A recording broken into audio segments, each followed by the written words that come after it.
봉독하도록 하겠습니다. 지금 내가 여러분을 주와 및 그 은혜의 말씀에 부탁하노니 그 말씀이 여러분을 능히 든든히 세우사 거룩하게 하심을 입은 자의 기업이 있게 하시리라. 아멘. 네. 많은 교회들이 무엇으로 교회를 세울 것인가를 고민합니다. 어떤 곳은 프로그램을 잘 만드는 것이 해결 방법이다 라고 생각을 하고, 또 어떤 사람들은, 어떤 교회는 감정적 열정을 끌어내는 분위기를 강조합니다. 또 회중 참여, 소통 중심, 이러한 표현들을 많이 쓰면서 이러한 것들이 교회를 살릴 수 있다, 또 세울 수 있다라고 믿어요. 하지만 교회는 인간이 세우는 것이 아니고 어떤 프로그램, 분위기가 교회를 세우는 것이 아닙니다. 주님께서 교회를 세우신다고 성경은 분명하게 말씀을 하고 있어요. 그러므로 주님을 의지하고 주님께서 가르쳐 주신 방법으로 교회를 세워야 해요.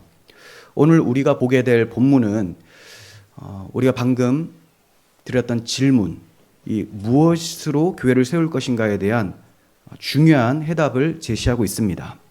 바울은 3차 선교 여행 마지막 시점에 밀레도에서 에베소 교회 장로들을 불러서 그들에게 마지막 설교, 고별 설교를 하고 있죠. 지금까지 우리가 몇 차례 고별 설교를 살펴보고 있는데, 처음에 바울은 자신의 사역을 회고를 합니다. 그러면서 자신이 겸손과 눈물과 인내로 열심히 복음을 전파했다라고 얘기를 했고, 또 예루살렘에 가서 결박과 환난을 당할지라도 내 목숨을 조금도 귀한 것으로 여기지 않는다. 무엇 때문에? 주께서 주신 은혜의 복음, 이 사명을 감당하기 위해서는 조금도 귀한 것으로 여기지 않는다라고 얘기를 했습니다. 그리고 남겨질 장로들에게 경계와 당부도 말씀해 주는데요. 먼저 외부의 공격, 사나운 이리가 들어올 것이다. 이단, 교사, 철학, 잘못된 가르침들이 들어올 것이다 라고 얘기를 했고요. 또 내부에 미혹도 있을 것이다. 어그러진 말을 하는 사람들, 자기를 따르게 하려고 이렇게 어그러진 말을 하는 사람들이 있을 것이다 라고 경계를 해줬습니다. 그리고 당부하기를 장로들은 교회를 위해서, 또 자기 자신을 위해서 스스로를 돌아보고 늘 깨어 있어야 된다라는 것도 가르쳐 주었어요. 그런데 바울은 이런 당부가 매우 중요한 것이긴 했지만 교회를 지키고 세워가는 데 있어서 근원적인 해결책은 아니다라는 것을 알고 있었습니다.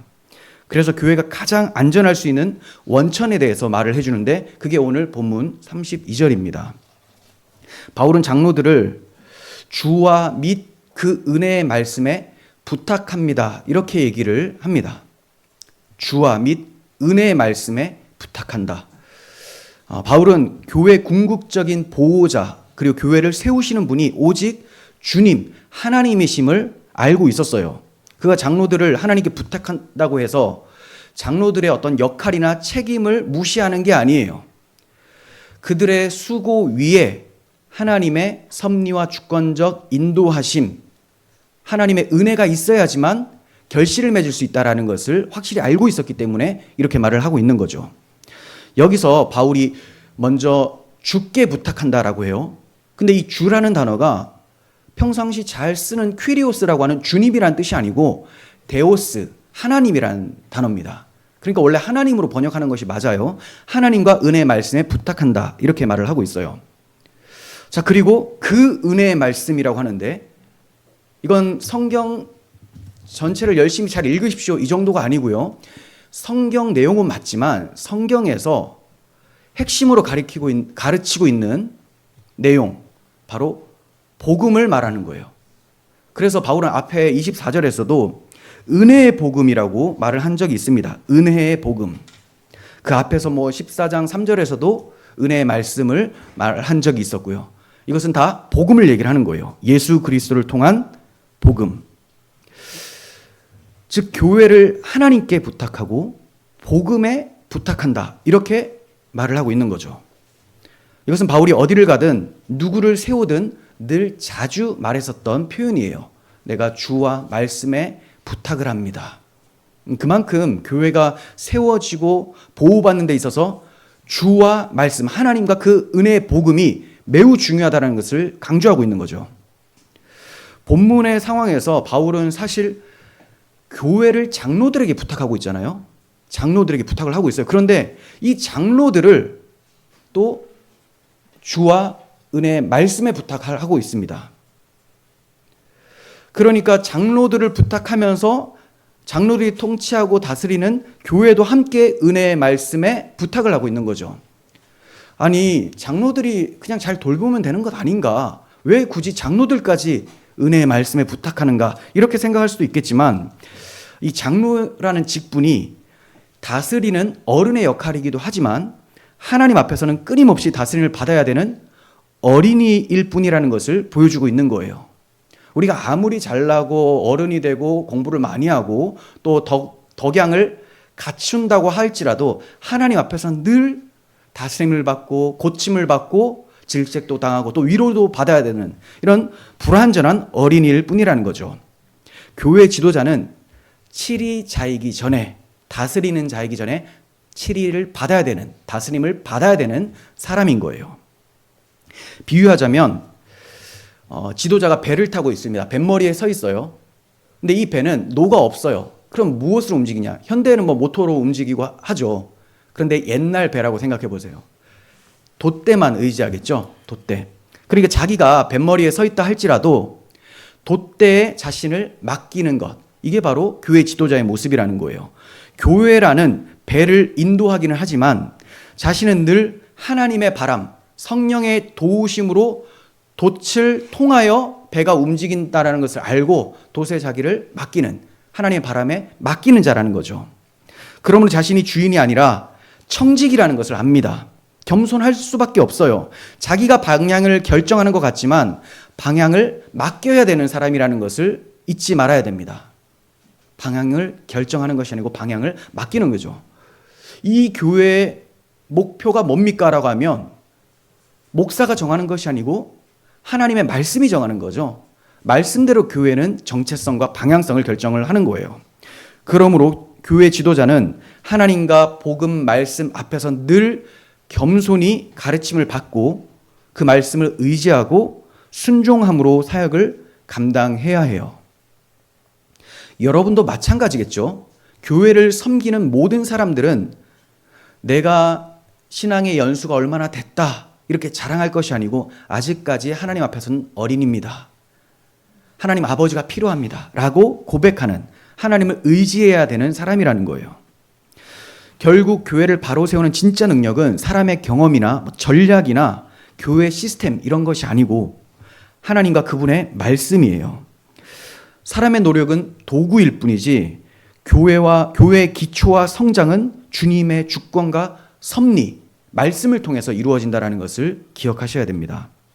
주님께서는 내가 이 반석 위에 내 교회를 세우겠다 이렇게 베드로에게 말씀해 주셨어요. 내가 세우겠다. 내가 교회를 세우겠다. 주님이 세우시겠다고 말씀했어요. 베드로야 네가 세워봐라 이렇게 말씀하신 것이 아니고, 그러면 주님께서 내가 이 반석 위에 교회를 세우겠다라고 말씀하셨는데 그럼 이 반석이 뭡니까? 이 반석. 이게 베드로입니까? 베드로로 해석을 하면 이게 교황이 되는 거예요. 그래서 카톨릭으로 가는 겁니다. 그런데 베드로는 이 말씀을 듣고도 예수님을 저주하며 부인했었던 사람이잖아요. 인간에게 기댈 게 아니에요. 베드로가 고백했었던 그 신앙 내용입니다. 뭐예요? 주는 그리스도시요 살아계신 하나님의 아들이십니다. 이 고백을 하니 예수님께서 내가 이 반석 위에 교회를 세우겠다. 주께서 그리스도시다. 하나님의 아들이시다. 구원자. 복음을 고백을 했어요. 복음이라는 반석 위에 세워져야지만 교회가 흔들리지 않아요. 모래 위에 지어진 집처럼 비가 오면 무너져 내리는 것이 아니고 반석 위에, 복음 위에 세워졌기 때문에 음부의 권세도 이기지 못하는 그런 든든한 교회가 될 수 있는 거예요. 그 외에 세워진 것은 교회라고 할 수가 없어요. 교회에 비슷하게 간판을 달았다 할지라도 복음 위에 세워지지 않는다면, 복음에 확고하지 않는다면 참 교회가 아니고 결국은 다 무너져 내릴 수밖에 없습니다. 그럼 여러분, 이 은혜의 말씀, 복음이라는 것이 뭡니까? 너무 자주 말씀을 드렸지만 아직까지도 복음 위에 세워야 된다라고 하면 잘 모르는 사람들이 너무나 많지 않습니까? 그래서 간략하게 또 말씀을 드리면, 일단 복음은 어디에 기록되어 있습니까? 성경에 기록되어 있어요. 자, 바울 당시는 신약 성경이 다 기록되지 않았습니다. 그래서 구약 성경이 전반적인 그 내용이었고, 그리고 바울의 몇 개의 서신서, 고린도 전후서, 로마서, 갈라디아서, 이런 책들이 있었습니다. 바울은 지금 구약 성경 전체를 통해서, 그리고 자신의 서신을 통해서 가르쳐 주었던 이 복음, 내가 너희에게 전했던 복음, 내가 받았던 그 복음을 너희들에게도 전했는데, 그리스도께서 죽으시고 장사된 지 사흘 만에 부활하셔서 하나님의 아들로 선포되고 우리를 구원하신 구원자, 우리 유대인뿐만이 아니고 이방인인 너희들까지도 구원해내신 하나님의 능력은 대단하다. 그분은 다시 오실 것이고 우리에게 천국을 예비해 두셨다. 그 천국을 바라보며 소망 중에 어려움이 있더라도 복음을 든든히 붙잡고 이겨내라. 하나님이 죽기까지 너희를 사랑하셔서 구원해내셨으니 이 하나님의 사랑을 마음에 새기고, 반드시 사랑하신 하나님은 나를 찾으러 오실 것이니 그때까지 믿음을 든든히 갖추고 하나님의 뜻대로 살아가라. 이 메시지를 강력하게 전하고 있었던 거예요. 이 복음의 메시지 외에 다른 것을 의지한다면 그 교회는 교회가 아닐 뿐더러, 교회라 할지라도, 처음에는 복음 위에 세워졌다 할지라도 계속해서 그 복음을 굳게 붙잡지 못하면 무너질 수밖에 없어요. 의지하는 바가 무엇인가, 내가 서 있는 기반이 무엇인가에 따라서 안전하냐 불안전하냐를 나눌 수가 있기 때문입니다. 우리는 주님 위에, 주님께서 이루신 복음 위에 서 있는 교회인 줄 믿습니다. 바울은 능력의 말씀, 복음의 능력을 알았기 때문에 그 말씀이 여러분을 능히 든든히 세울 것입니다. 이렇게 말을 합니다. 그 말씀이 여러분을 능히 든든히 세울 것이다. 능히라는 단어는 이제 힘을 나타내는 표현이에요. 힘있게 반드시 할 수 있다, 해낼 수 있다. 무엇을 든든히 세울 수 있다라는 겁니다. 하나님께서는 복음의 말씀으로 자기 백성들을 위로하시죠. 우리가 힘들고 지칠 때 나를 끝까지 사랑하시는 주님을 생각하면 우리가 사람한테도 위로받습니다. 내가 너무 힘들 때 내 얘기를 들어주는 것만 해도 위로가 돼요. 같이 울어주면 더 큰 위로를 받죠. 근데 나를 위해 죽기까지 사랑하신 분이 하나님이시고 그분이 죽으실 뿐만이 아니라 살아나셔서 지금도 함께 하신다라는 것을 안다면 위로가 될 수밖에 없죠. 하나님의 말씀은 우리를 위로하십니다. 위로에 그치는 것이 아니고 감정적으로도 회복도 시켜주세요. 근데 이것이 끝이 아니고 능히 세운다라고 말씀을 하고 있어요. 능히 세워주신다. 여기서 세우다라는 표현은 헬라어로 오이코도메오라는 단어인데요. 이게 집을 세우다, 건물을 건축하다, 짓다 이런 단어. 그러니까 건축적인 이미지를 담고 있는 단어입니다. 즉 하나님의 말씀은 단순히 정보 전달이나 감동을 주는 데 그치지 않고 성도의 인격적인 삶을 살아가도록 세워주는 능력, 그리고 교회 전체가 거룩하고 견고하게 세워질 수 있도록 도와주는 능력이 있다. 이렇게 바울은 말을 하고 있는 거예요. 말씀을 듣고 그 말씀에 반응하며 살아가는 자는 흔들리지 않는 신앙의 기초 위에 서게 되는 거예요. 아무나 그런 게 아닙니다. 말씀을 듣고 그 말씀에 반응하며 살아가는 자. 그러니까 나는 교회를 오래 다녔는데 왜 이렇게 흔들리죠? 무슨 상황이 되면 나는 왜 이렇게 초조하고 불안합니까? 근데 저분은 그런 것 같지 않은데, 저 집사님은 그런 것 같지 않은데, 무슨 차이겠어요? 말씀에 대한 차이죠. 말씀을 어떻게 대하느냐? 말씀을 얼마나 읽고 얼마나 묵상하고 얼마나 적용하는가? 정말 중요합니다. 여러분, 읽는 것은 당연히 기본이죠. 읽어야 묵상을 하죠. 묵상을 해야 적용을 하죠. 그런데 읽는 것도 잘 안 되는 사람들이 많아요. 읽는 것도. 여러분, 얼마나 성경을 읽으십니까? 또 읽으실 때 무엇을 하면서 읽으십니까? 무엇을 하면 안 되죠. 그런데 무엇을 하면서 읽는 사람들이 많기 때문에 이런 말씀 드리는 거 아닙니까? 하나님 말씀 앞에 섰을 때 내가 하나님 말씀만 듣지 막 뭘 하면서 듣겠습니까? 시내산에서 하나님 말씀하시는데 예, 알겠습니다. 뭐라고 하셨죠? 이런 경우는 없다는 거죠. 그거는 우리가 하나님의 말씀을 어떻게 대하느냐를 보여주는 거예요.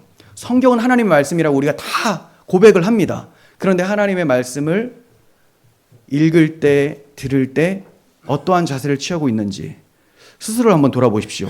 그리고 말씀을 읽는 것까지도 하겠는데 말씀을 묵상하는 것은 더더욱 안 돼요. 정말 말씀을 묵상을 할까요? 여러분, 수요예배 설교를 통해서 우리가 조별 모임을 하잖아요. 그런데 제가 매주 금요일 밤 10시에 이제 리더들하고 모여서 온라인으로 모여서 이제 상담도 하고 회의도 하고 이런 걸 다 받습니다. 그럼 이제 꼼꼼하게 다 물어봐요.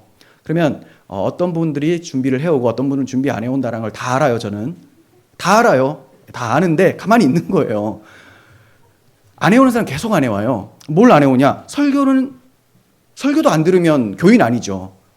설교 안 들으면 좀 너무 차갑게 느껴질 수 있겠지만 우리 교회 안 나오셔도 됩니다. 설교 2번밖에 없어요. 그 일주일에. 들으셔야죠. 근데 듣는 건 들었는데 뭐가 안 되냐? 질문이 어렵다라는 거예요. 그래서 조별마다 제가 질문을 알아서 조에 맞게끔 만드십시오라고 얘기를 했어요. 제가 메인 질문을 만들어 드리면 그 조에 맞게끔, 그래서 이제 우리 리더님들이 굉장히 힘들게 만들어 드려요. 또 이제 단답형으로도 만들어 드리고. 근데 여기서 또 뭐가 문제냐면 단답형은 어느 정도 할 수가 있겠는데 나누어 보세요가 너무 어렵다는 거죠. 나누어 보세요. 나는 어떤 적이 있었나요? 이 말씀을 통해서 어떤 마음을 갖게 되고 결단을 하게 되었나요? 이게 너무 어려워요. 이게 왜 어렵냐? 저도 어렵거든요. 이게 굉장히 힘든 겁니다. 묵상을 하고 적용을 해야 되니까. 답을 찾는 건 어렵지가 않아요. 심지어 어떤 조에서는 몇 분 사이에 그 답이 나옵니다까지 적어놨거든요. 그런데 답은 어려운 게 아닌데 내가 묵상을 해서 이 말씀이 나에게 어떻게 적용되는가, 이거 깊이 생각하고 삶으로 살아내는 게 어렵거든요. 그래서 간증을 해보세요. 무슨 은혜가 있었습니까? 라고 하면 한 5년 전에 10년 전에 이렇게 얘기하는 사람들이 있는데, 물론 그것도 은혜이긴 하죠. 근데 제가 어떤 세미나를 들었는데 어떤 목사님이 그렇게 말씀하시더라고요. 한 달이 지난 건 간증이 아니다. 추억이며 역사일 뿐이다. 하나님은 날마다 살아계신데 너무 오래 지났어 그게. 아니 5년 전 10년 전 할 수 있어요. 그러면 이번 주에는 하나님이 죽어 계셨던 건가? 아니죠. 내가 죽어 있었던 거죠. 영적으로. 내가 깨어있지 않았다라는 거예요. 그래서 생각을 하셔야 됩니다. 묵상을 하셔야 되는 거죠. 피곤한 일이 맞아요. 근데 그 피곤한 일을 거치지 않으면 외부의 공격에서 휘둘리게 되고 넘어질 수밖에 없다는 거예요. 그러면서 나는 왜 이렇게 약하죠? 왜 이렇게 힘들죠? 적용을 하지 않아서 그렇습니다. 그래서 지금 어려울 그런 질문일지라도 한번 깊이 고민을 해보십시오. 잘 느껴지지 않고 또 대답을 못할 수도 있어요. 괜찮습니다. 그런데 그런 시도들이 계속 있어야 되는 거예요. 이 말씀이 너무나 중요하기 때문에 바울은 이렇게 말씀에 부탁한다라고 하는데, 이 말씀의 역할을 크게 4가지로 제가 말씀을 드리려고 합니다. 먼저 말씀은 성도의 내면을 진리 위에 세웁니다. 진리 위에, 변하지 않는 불변 진리. 예수님은 하나님께 드린 중보 기도에서 그들을 진리로 거룩하게 하옵소서, 아버지의 말씀은 진리입니다. 이렇게 말씀하셨어요. 그들을 진리로 거룩하게. 근데 진리가 뭐라고요? 말씀이라는 거예요. 말씀. 복음이 진리인데 그 복음으로 거룩해진다라는 겁니다. 우리가 스스로의 삶을 거룩하게 형성해 가고 외부의 어떤 사상과 타락한 흐름에 쏠려가지 않기 위해서는 복음 위에 세워져야 된다는 거죠. 복음 위에. 그게 진리이기 때문에. 바울 역시 교회를 가리켜서 사도들과 선지자들의 터 위에 세움을 입은 자들이다라고 해요. 사도들과 선지자들의 터는 그들이 전했었던 복음 위예요. 복음 위에 세워진 것이 바로 교회입니다. 말씀은 신자의 생각과 감정을 다듬어주고 하나님의 뜻에 맞게 조정을 해주고 또 삶의 뿌리를 깊이 내리게 해줍니다. 그래서 세상의 풍조를 따라가지 않도록 해주는 거예요. 두 번째, 말씀은 성도가 하나님을 더욱 사랑하게 만듭니다. 하나님을 더 사랑하게 만들기 때문에 하나님에 대한 믿음이 더 굳게 설 수가 있어요. 말씀은 하나님을 더 사랑하게 만든다. 진짜 믿음은 사랑에서 나오죠. 말씀은 단순한 지식을 넘어서 하나님의 마음을 깨닫게 하고 그 사랑에 감동이 된 자가 하나님을 기뻐하며 섬기게 되는 거예요. 자, 그렇지 않다면 하나님을 섬기는 것이 노동이 되겠죠. 하나님의 마음을 알고 그 복음에 나타난 하나님의 사랑이 마음에 부어지니 기뻐 감사하며 하나님을 섬긴다. 너무 자연스럽죠. 힘든 일이 아니에요. 여러분이 연애를 하고 또 결혼하신 분들은 사랑하는 아내를 만날 때 얼마나 많은 투자를 하고 남편을 또 만날 때 많은 투자를 하고 헌신을 했습니까? 근데 이게 노동이라고 생각을 안 하셨을 거 아니에요. 노동이면 결혼 안 하죠. 힘든데 왜 해요? 사랑하니까 원동력이라는 거예요. 근데 그 사랑의 원동력을 복음, 하나님의 말씀을 통해서 공급을 받아요. 그러니 하나님을 더욱더 섬기며 믿음 위에 굳게 설 수 있게 되는 것입니다. 바울 사도는 유명한 사랑장 고린도전서 13장에서 사랑은 모든 것을 덮어주고 변함없이 항상 믿어주고 언제 어디서나 소망을 품고 모든 것을 견디게 하며 능히 세우게 한다라고 말씀을 했어요. 이게 보통 결혼식이나 이런 데 본문으로 많이 사용이 되죠. 그런데 이 말씀이 우리 서로 간에도 맞지만 하나님에 대해서도 맞다는 거예요. 다시 한번 말씀드릴게요. 사랑은 모든 것을 덮어줘요. 모든 것을 덮어줘요. 물론 하나님이 여기에 부족함이 없기 때문에 하나님은 덮을 게 없어요. 자, 그리고 변함없이 항상 믿어줍니다. 어떠한 상황에서도 하나님은 신실하시다라는 것을 믿어요. 언제 어디서나 소망을 품는다. 아무리 힘들어도 하나님께서 약속하신 것을 믿고 소망 중에 살아갑니다. 그리고 모든 것을 견디게 하고 능히 세운다. 이게 복음을 통해 우리에게 주어지는 하나님의 사랑이 이러한 능력이 있다는 거죠. 이러한 사랑은 말씀을 통해서 성도의 마음에 부어지는 거예요. 세 번째, 말씀은 교회를 유기적으로 연결하고 성장하게 합니다. 그러니까 이 말씀을 우리가 읽고 묵상하고 적용하면 나만 성장하는 것이 아니고 우리 모두가 다 서로 연결되어서 공동체로 성장하게 된다는 거예요. 바울은 에베소에서 이렇게 얘기를 합니다. 그러니까 주님이 어떤 사람은 사도로, 어떤 사람은 선지자로, 어떤 사람은 복음 전환자로, 어떤 사람은 목사와 어떤 사람은 교사로 세우셨다라고 해요. 그런데 그 이유가 뭐냐? 성도를 온전하게 하여, 자, 이 방금 말씀드린 사람은 다 말씀 전하는 사람들입니다. 말씀을 통해서 성도를 온전하게 하여 봉사의 일을 하게 하며 그리스도의 몸을 세우게 하려 하심이라. 그리스도의 몸, 교회죠.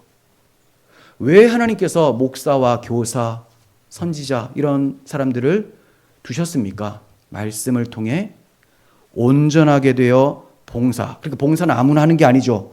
말씀을 통해 성장한 사람들. 그렇게 봉사하면 또 나머지 사람들이 도움을 받고 섬김을 받으면서 함께 자라서 결국 그리스도의 몸된 교회를 건강하게 세워간다. 나뿐만이 아니에요. 여러분이 서로를 사랑한다면 내가 먼저 말씀을 열심히 읽으셔야 돼요. 나의 영혼을 위해서도 성도들의 영혼을 위해서도. 네 번째, 말씀은 사탄의 공격을 물리치고 거룩함을 지켜내는 능력입니다. 예수님께서도 마귀에게 시험을 받으셨죠. 광야에서 시험을 받으셨을 때 예수님이 항상 막아내시고 물리치는 거미자 방패가 뭐였습니까? 기록되었으되라고 하며 하나님의 말씀으로 싸워 이기셨어요. 시편 기자는 내가 주께 범죄하지 아니하려 하여 주의 말씀을 내 마음에 두었습니다라고 해요. 반대로 주의 말씀을 마음에 두지 않으면 주님께 범죄한다는 거죠. 주께 대하여 범죄하지 않기 위하여 주의 말씀을 내 마음에 두었나이다. 말씀을 가슴에 담고 사는 사람은 거룩함으로 보호를 받고 사탄의 거짓을 분별하며 물리칠 수 있습니다. 이렇게 네 가지를 말씀을 드렸는데 이 복음의 능력, 하나님 말씀의 능력이 이렇게 위대한데도 이 말씀을 부지런히 쫓아가며 묵상 적용하지 않은 결과가 오늘날 한국교회 현실로 우리 눈에 보여지고 있는 겁니다. 교회의 다음 세대는 영적으로 많이 무너져 있어요. 수많은 청년들과 자녀 세대가 교회를 떠났고 남아있는 이들조차도 복음을 잘 모릅니다. 그러니까 신앙과 삶을 분리한 채로 살아가고 있어요. 예배는 그들에게 형식이고 신앙은 감정적 경험으로만 치환되었고 성경은 더 이상 그들의 삶을 이끄는 진리의 기준이 되지 못하고 있습니다. 그냥 나라에서 만드는 제도, 법 이런 것이 진리가 아닌가, 다수가 맞다고 하는 것이 진리이구나 하고 따라가는 세대가 지금 다음 세대의 모습이라는 거죠. 교회 자체의 영적 실태도 심각합니다. 교회가 외적으로는 건재해 보입니다. 우리나라에 교회가 얼마나 많습니까? 또 얼마나 울트라 메가 처치가 많습니까? 그런데 말씀의 생명력이 사라진 채로 조직이나 프로그램, 감정적 분위기 이런 것만 남아있는 교회들이 많아요. 복음이 약화되었고 죄와 회개, 십자가의 은혜를 선포하는 강단은 줄어들고 있습니다. 그 결과 교회는 점점 사회적 기능이나 문화적 소통의 장으로 변질되어 버렸어요. 성도들은 진리를 분별하지 못한 채 세속적 가치에 빠져들고 있습니다.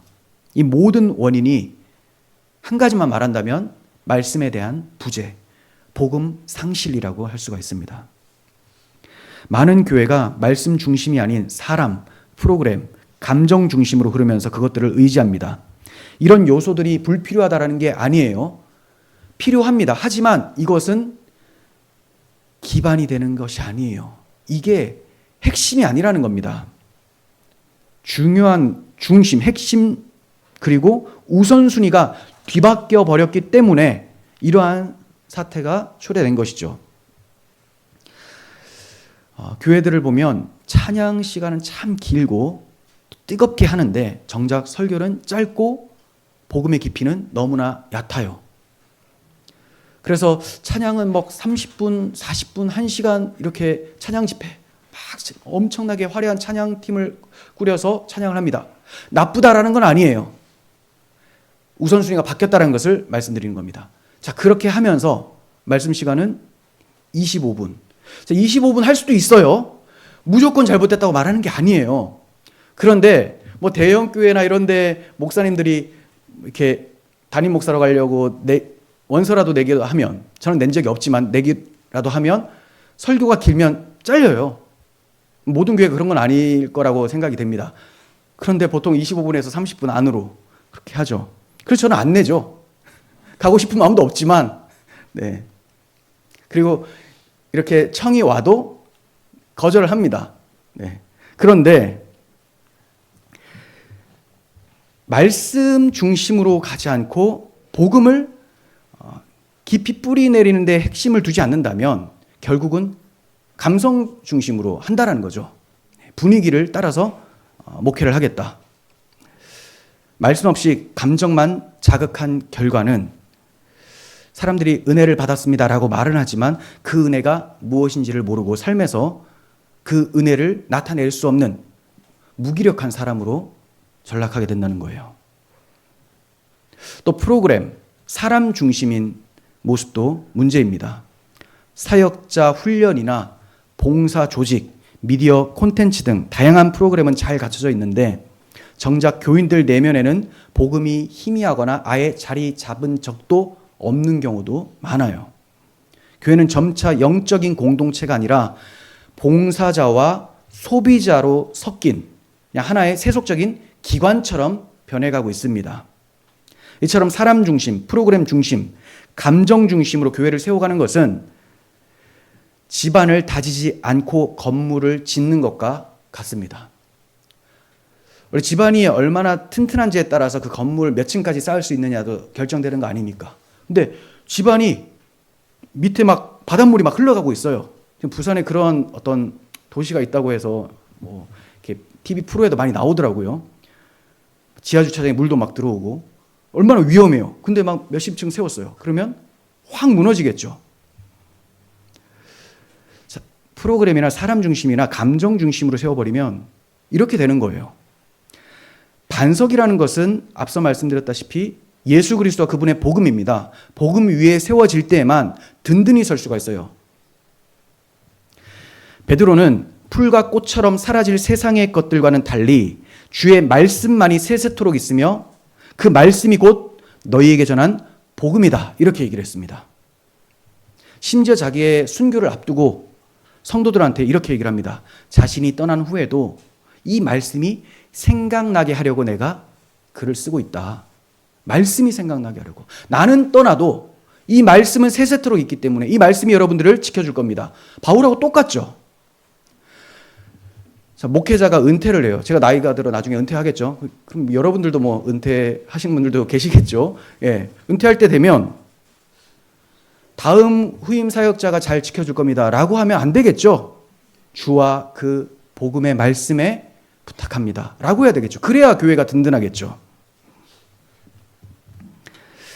말씀이야말로 교회를 지탱하고 세대를 넘어 믿음을 이어가게 하는 유일한 능력이라는 깊은 확신에서 나온 고백이 베드로의 당부였어요. 오늘날 교회가 다시 살 길은 오직 하나, 말씀으로 돌아가는 거예요. 기도가 부족한 것, 그것도 중요합니다. 기도해야죠. 그런데 말씀을 알고 말씀을 묵상해서 적용시키지 않은 사람이 어떤 기도를 할까요? 맨날 달라. 하나님, 저 인간 마음에 안 듭니다. 어떡해요? 눈에 안 보이게 저 사람 나가게 해주세요. 누가 나가야 될 상황입니까, 지금? 뭐가 뭔지를 모르죠. 왜냐? 말씀이 이해가 되지 않고 적용이 되지 않으니 항상 자기를 돌아보는 것이 아니고 상대방을 비난하는 데 초점을 두게 됩니다. 그러니 그러한 기도는 자신의 욕망에 따라서 하나님이 맞춰주기를 바란다라는 이런 악한 기도일 뿐이라는 거죠. 기도가 제대로 변하기 위해서는 말씀을 바르게 이해하고 바르게 묵상하고 바르게 적용을 해야 된다는 거예요. 여러분, 우리가 무엇보다 하나님의 말씀을 굳게 붙들었으면 좋겠습니다. 바울 사도는 성경이 너무 중요하다는 것을 이렇게 말을 했죠. 모든 성경은 하나님의 감동으로 된 것으로 교훈과 책망과 바르게 함과 의로 교육하기에 유익하니 이는 하나님의 사람으로 온전하게 하며 모든 선한 일을 행할 능력을 갖추게 하려 함이라. 그러니까 하나님의 말씀이 없으면 우리는 온전하지 못합니다. 모든 선한 일을 행할 능력 없어요. 그런데 말씀으로 세워지지 않은 사람들이 많은 선한 일을 한다고 하니 문제가 생기는 거예요. 해놓고 왜 알아주지 않냐? 또 하면서 중간중간에 발생되는 시기, 질투, 다툼들이 발생하고 말씀 위에 서야 되는 거예요. 자, 이제 바울은 하나님의 말씀이 장로들을 능히 든든히 세울 것을 말씀한 후에 거룩하게 하심을 입은 모든 자 가운데에 기업이 있게 하실 것이다. 이렇게 얘기를 해줍니다. 거룩함을 입은 모든 자들 가운데, 즉 복음으로 구원받은 모든 성도들 가운데 여러분도 그들이 받는 기업을 받게 해주실 것입니다.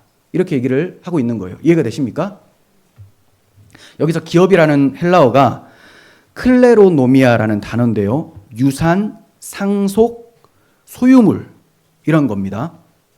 그러니까 여러분들이 기업이라고 할 때 이 이윤을 얻기 위해서 비즈니스하는 그 회사들을 떠올리는 게 아니에요. 그 한문 자체가 다릅니다. 한자 자체가 달라요. 여기서 기업은 그 터 기자예요. 그러니까 기반이 되는 기 그리고 업자인데 일. 그러니까 하나님의 일의 결과로 얻게 되는 기본이라고 보시면 돼요. 한마디로 하나님이 우리에게 주시는 재산, 상속, 유산 이런 겁니다. 복이에요. 복. 쉽게 말해.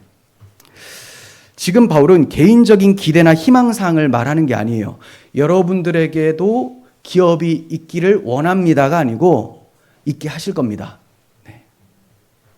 자기의 생각이 아니고 주님께서 이미 바울에게 기업을 줄 거다라고 말씀해 주셨어요. 그 말씀을 그대로 인용하고 있는 거예요. 자기가 그 다메섹 도상에서 부활의 예수님을 처음 만나죠.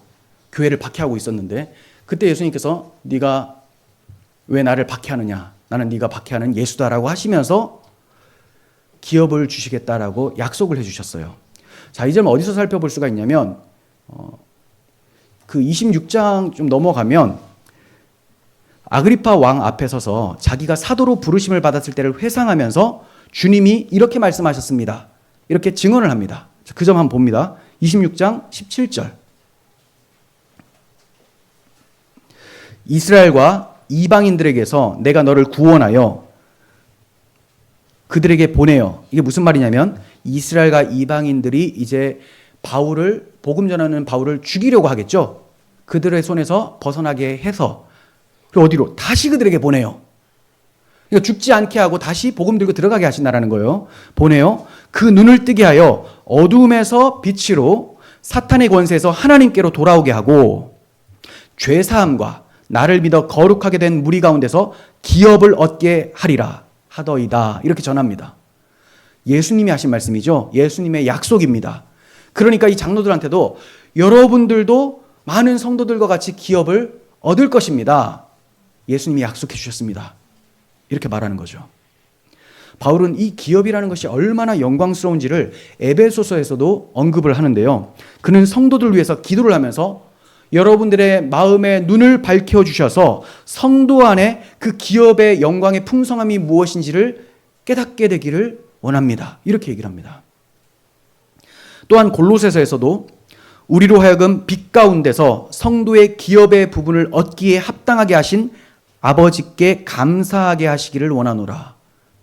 기업을 준다. 그 기업이 영광스럽다. 베드로는 썩지 않고 더럽지 않고 쇠하지 아니하는 유업을 있게 하시나니 곧 너희를 위하여 하늘에 간직하신 것이다. 이렇게 말하면서 기업의 영광스러움을 말을 했습니다. 그렇다면 이 소중하고 영광스러운 기업이라는 것이 도대체 뭡니까? 앞서 말씀드린 대로 하나님께서 주신 복이라는 게 도대체 어떤 겁니까? 여러분, 기업이라는 단어는 구약 성경에서부터 계속 강조되는데요. 구약 성경에서는 이렇게 사용이 됩니다. 하나님의 백성들이 하나님께서 약속하신 땅을 차지하게 되는 복이에요. 그 땅에서 살리라. 그리고 그 땅에서 나는 소출들, 곡식들, 열매들 이런 것들 먹으면서 하나님의 통치를 받아 살게 되는 복. 그러니까 땅을 기업으로 받는다.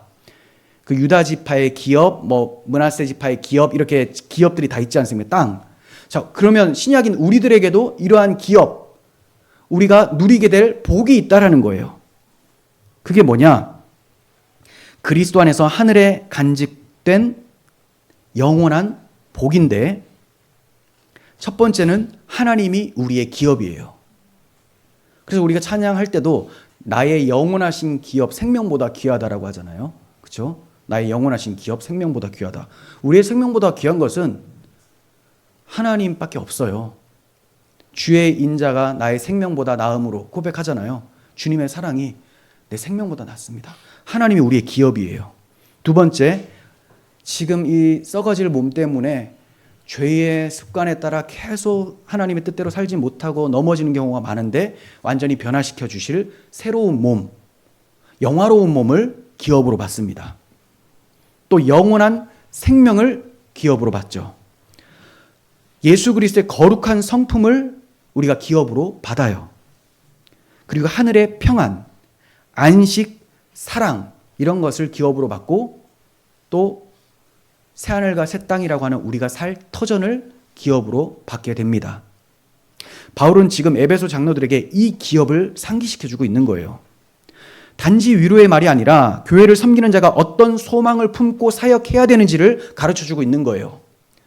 그러니까 여러분들 기업 있을 겁니다. 기분 좋죠가 아니고 여러분들 기업이 있을 건데 이 기업에 대한 소망을 가지고 그렇게 설교하고 그렇게 가르치고 상담하십시오. 그래서 모든 교회로 하여금 영원한 영광스러운 기업의 복을 누리도록 소망 중에 살아가도록 그렇게 교회를 다스리십시오. 이렇게 얘기를 해주고 있는 거죠. 여러분, 이 기업이라는 것이 단순히 미래의 보상만을 말하는 건 아니에요. 장차 우리가 받게 될 거지만 앞당겨서 지금도 어느 부분은 누리고 있어요. 그래서 평안, 안식, 하나님 다 우리 안에 있죠. 하지만 우리가 세상의 많은 유혹과 박해로 인해서 이런 것들이 흔들리고 집중력을 잃어서 놓칠 뿐이지 이런 것은 여전히 우리에게도 있습니다. 지금 기업이 우리에게 있고 장차 그 기업은 완성이 될 거예요.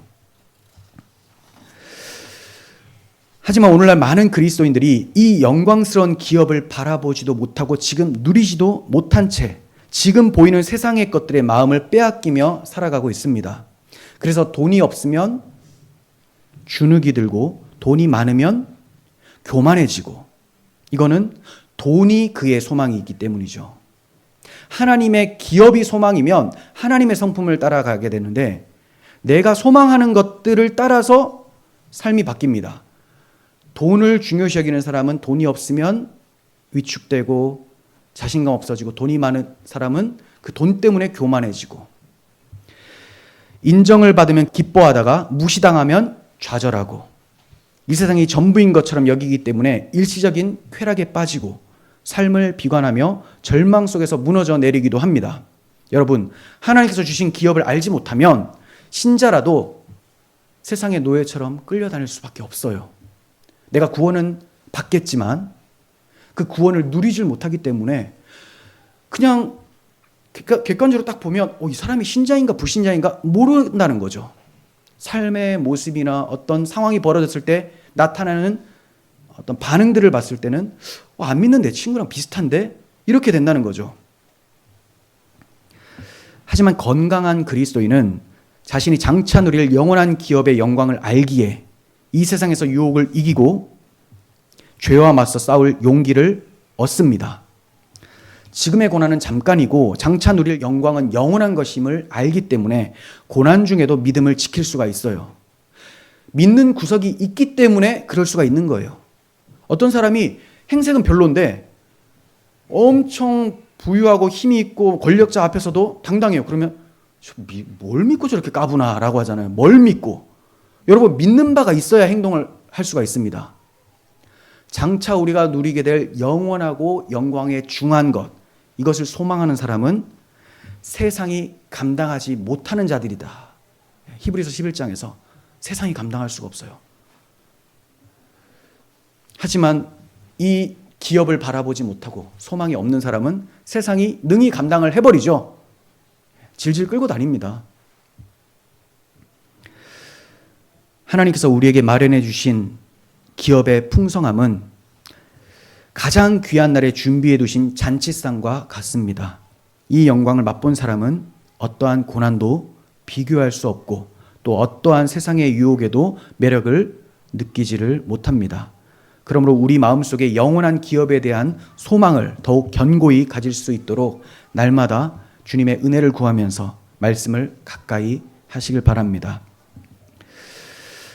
오늘 바울은 교회를 사람에게 맡기지 않고 주님과 말씀에 부탁한다라고 했습니다. 이것이 교회를 지키는 유일한 길이기 때문에 그가 이제 마지막으로 그들과 헤어지는 상황에서 이 얘기를 하는 거예요. 내가 여러분들 다시 얼굴을 보지 못할 겁니다. 하지만 이 얘기는 해야 되겠습니다. 주님과 그 말씀에 여러분을 부탁하고 교회를 부탁합니다. 그런데 지금 한국교회는 어디에 자신을 부탁하고 있습니까? 영적으로 너무 깊이 병이 들어서 너무 약합니다. 복음이 점점 희미해져 가고 그 대신에 무엇이 차지하느냐? 시대정신, 그리고 감정 언어들만 가득해요. 포스트 모더니즘, 상대주의, 감정 우선주의 등의 영향을 받고 있고 논리나 사실보다는 감정에 호소하고 감정을 중심으로 하는 표현들을 사용을 합니다. 그래서 우리 오후 강의 때도 말씀해 주신 바가 있는데 MBTI 같은 거 할 때 뭐가 나오는 걸 사람들이 많이 싫어합니까? T. 예. 그래서 T를 막 욕 붙여가지고 말하는 경우도 있지 않습니까? 왜 T가 나쁩니까? 저희가 T인데.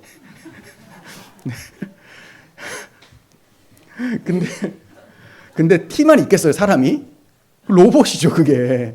챗GPT도 그 감성 있는 것처럼 나타내는데 우리는 T만 있지 않죠. 그러니까 부족한 거를 끌어올려서 상대방을 섬기도록 하기 위해서 그런 걸 하는 거지.